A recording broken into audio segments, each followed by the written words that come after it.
Welcome back. It's almost bedtime,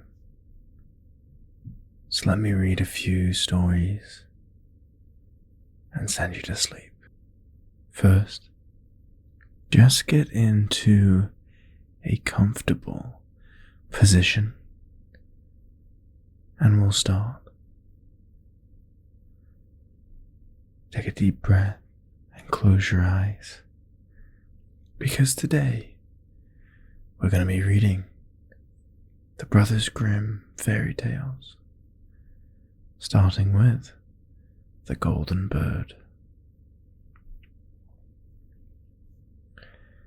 A certain king had a beautiful garden, and in that garden stood a tree which bore golden apples. These apples were always counted, and about the time when they began to grow ripe, it was found that every night one of them was gone.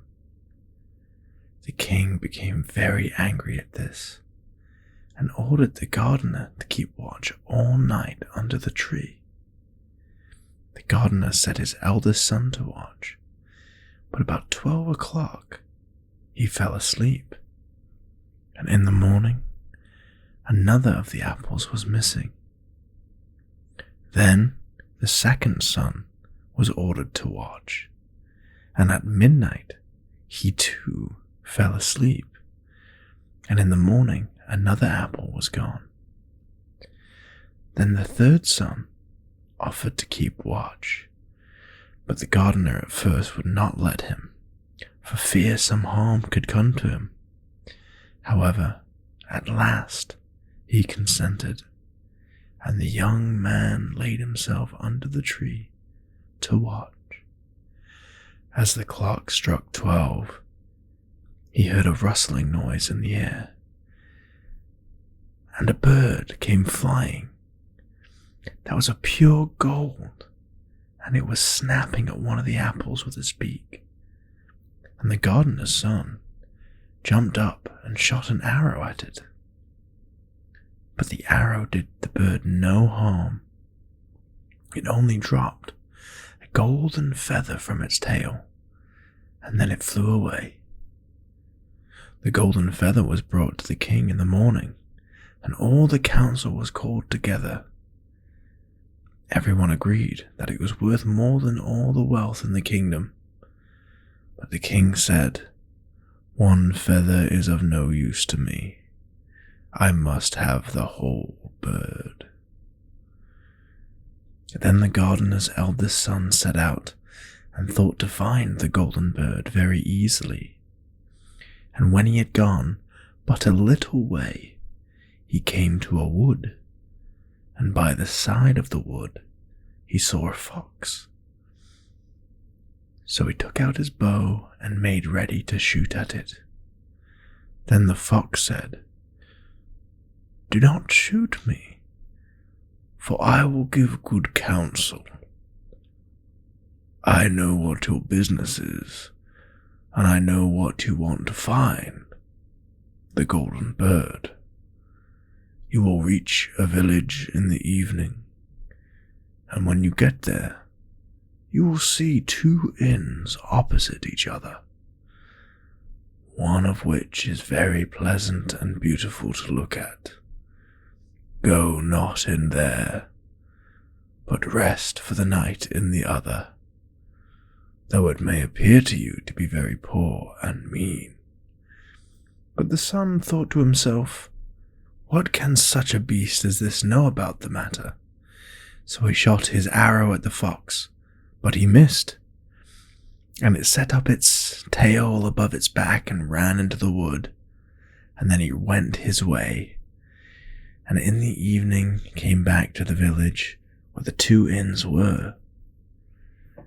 And in one of those, the people were singing, dancing, feasting, but the other looked very dirty and very poor. "I should be very silly," said he, "if I went to the shabby house and left this charming place." So he went into the smart house and ate and drank at his ease, and forgot the bird, and his country too. Time passed on, and as the eldest son did not come back, and no tidings were heard of him, the second son set out, and the same thing happened to him. He met the fox, who gave him the good advice. When he came to the two inns, his eldest brother was standing at the window where the merrymaking was, and called out to him to come in, and he could not withstand the temptation, but went in and forgot the golden bird and his country in just the same way. Time passed, and the youngest son too wished to set out into the wide world to seek for the golden bird, but his father would not listen to it for a long time, for he was very fond of his son, and was afraid that some ill luck might happen to him also, and prevent him from coming back. However, at last it was agreed he should go, for he could not rest at home. And as he came into the wood, he met the fox. He heard the same good counsel, but he was thankful to the fox, and did not attempt his life like the brothers had done. So the fox said, "Sit upon my tail, and you will travel faster." So he sat down, and the fox began to run, and away they went over stock and stone, so quick their hair whistled in the wind. When they came upon the village, the son followed the fox's counsel, and without looking at him went to the shabby inn and rested there all night at his ease. In the morning, the fox came again and met him as he was beginning his journey, and the fox said, "Go straight forward till you come to a castle, which lies a whole troop of soldiers fast asleep and snoring. Take no notice of them, but go into the castle and pass on until you come to a room where the golden bird will sit in a wooden cage.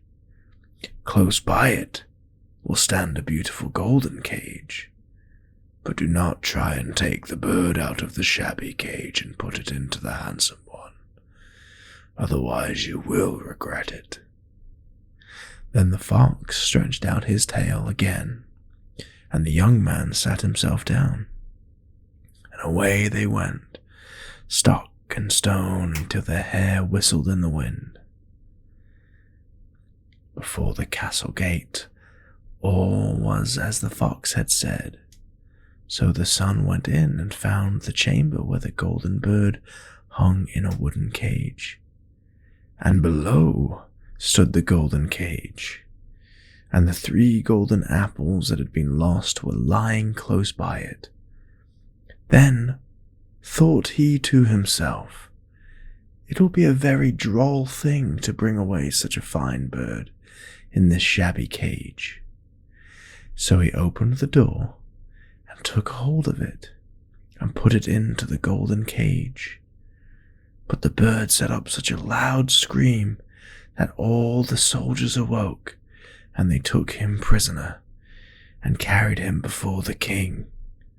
The next morning the court sat to judge him, and when all was heard, it was sentenced to die, unless he could bring the king the golden horse, which could run as swiftly as the wind, and if he did this, he would have the golden bird given to him for his own. So he sat once more on his journey, sighing and in great despair, when all of a sudden his friend the fox met him and said, "You see what has happened on account of you not listening to my counsel. I will still, however, tell you how to find the golden horse. If you will do as I bid you, You must go straight on until you come to the castle where the horse stands in its stall. By his side will lie the groom, fast asleep and snoring. Take away the horse quietly, but be sure to put the old leathern saddle upon him, and not the golden one that is close by it." Then the son sat down on the fox's tail, and they went over stock and stone until their hair whistled in the wind. All went right. The groom lay snoring with his hand upon the golden saddle, but when the son looked at the horse, he thought it a great pity to put the leathern saddle upon it. "I will give him a good one," said he. "I am sure he deserves it." As he took the golden saddle, the groom awoke and cried out so loud that all the guards ran in and took him prisoner, and in the morning he was again brought before the court to be judged, and he was sentenced to die. But it was agreed, if he could bring hither the beautiful princess, he should live, and have the bird and the horse given him for his own. He went his very sorrowful way, but the old fox came and said, "Why did you not listen to me? If you had, you would have carried away both the bird and the horse. Yet I will once more give you counsel. Go straight on, and in the evening you will arrive at a castle. At 12 o'clock at night, the princess goes to the bathing house. Go up to her and give her a kiss. She will let you lead her away. But take care you do not suffer her to go and take leave of her mother and father." Then the fox stretched out his tail, and so away they went over stock and stone until their hair whistled again. As they came to the castle, all was as the fox had said, and at 12 o'clock the young man had met the princess going to the bath and gave her that kiss, and she agreed to run away with him, but begged with many tears that he would let her take leave of her father.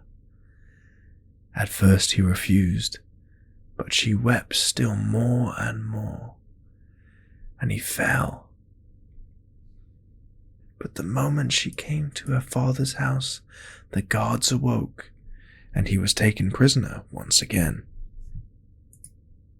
Then he was brought before the king, and the king said, "You shall never have my daughter, unless 8 days you dig away at the hill that stops the view from my window." Now this hill was so big that the whole world could not take it away. And when he had worked for 7 days, and had done very little, the fox came and said, "Lie down and go to sleep. I will work for you." And in the morning he awoke and the hill was gone. So he went merrily to the king, and told him that now it was removed, and he must give him the princess.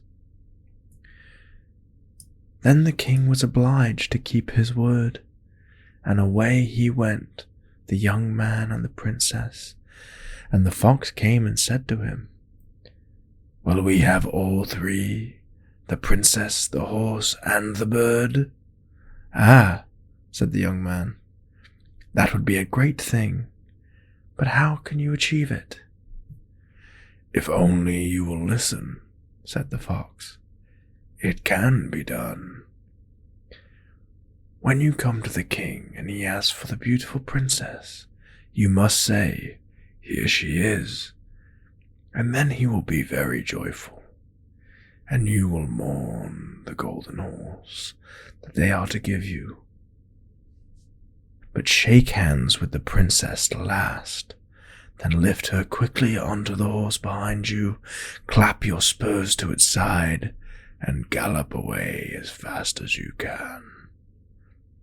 All went right. Then the fox said, "When you come to the castle where the bird is, I will stay with the princess at the door, and you will ride in and speak to the king. When he sees that this is the right horse, he will bring out the bird, but you must sit still and say that you want to look at it, to see whether it is the true golden bird, and when you get it in your hand, ride away." This too happened, and as the fox said, they carried off the bird, the princess mounted again, and they rode on to the great wood. Then the fox came and said, "Pray kill me and cut off my head and my feet." But the young man refused to do it, so the fox said, "I will at any rate give you good counsel. Beware of two things. Ransom no one from the gallows, and sit down by the side of no river." And then he went away. Well, thought the young man, it is no hard matter to keep that advice. He rode on with the princess till at last he came to the village where he had left his two brothers. And there he heard a great noise and uproar, and when he asked what the matter was, the people said, "2 men are going to be hanged." As he came nearer, he saw that 2 men were his brothers, who had turned robbers. So he said, "Cannot they in any way be saved?" But the people said no, unless he would bestow all his money upon them and buy their liberty. Then he did not stay to think about the matter, but paid what was asked, and his brothers were given up and went on with him towards their home. And as they came to the wood where the fox first met them, it was so cool and pleasant that the 2 brothers said, "Let us sit down by the side of the river and we'll rest a while, to eat and drink." So he said yes, and forgot the fox's counsel, and sat down at the side of the river.